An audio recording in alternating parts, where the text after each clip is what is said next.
Now students, the question or the numerical sum related to the previous topic, redistribution of charges, is here.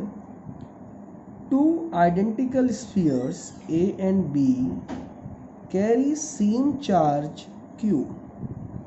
When the two spheres are at a distance r, small r, from each other, the force acting between them is capital F. Another identical sphere, capital C, which is uncharged. Remember, the another third sphere which is uncharged is first brought in contact with A. Then it is touched to sphere B and then separated from it.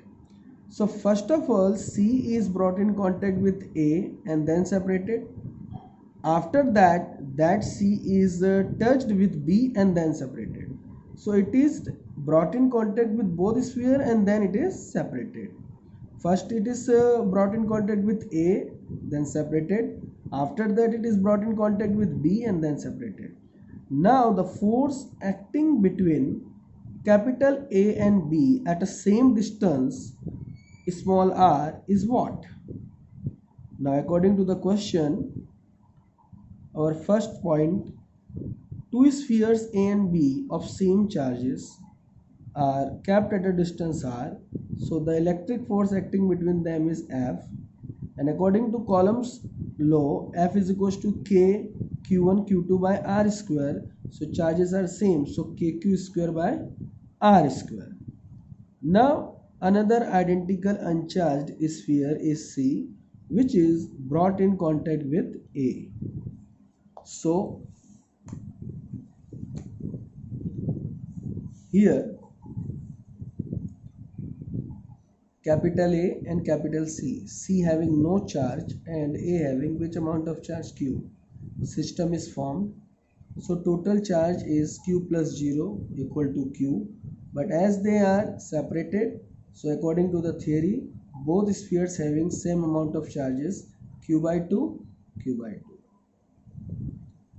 After that, as C having charge Q by 2, then after sphere C is charged by Q by 2 and it is connected with B.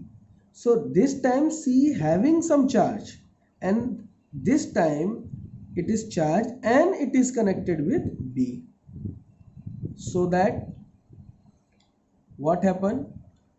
That is B, that is C, B having Q charge, C having Q by 2 charge, system is formed. So total charge is Q plus Q by 2. It is what? 3Q by 2. But when they are separated, then they both having exactly half amount of charge of system. So system having 3Q by 2 charge. So they having 3Q by 4. By 2 becomes 4. 3Q by 4, 3Q by 4. That is B, that is C. Now A having which amount of charge? Q by 2, and B having which amount of charge? 3Q by 4. So they are brought in contact, they are placed at the same distance again. But this time A having Q by 2 charge and B having 3Q by 4 charge. But the distance is still same. So as the distance is same but charges are different, so the electric force acting between them is also different. It is what? F dash. So again we using Coulomb's law, Q1 Q2 by R square. Q1 is Q by 2 and Q2 is 3Q by 4. That is Q1 and that one is Q2. So Q by 2, 3Q by 4 by R square. So it becomes 3KQ square by 4 2 ja 8. That's why 8 R square. Now we separate the 3 by 8 and KQ square by R square together. From equation 1, F is what? KQ square by R square. At the place of KQ square by R square we can put F. So it is 3F by F. That's it.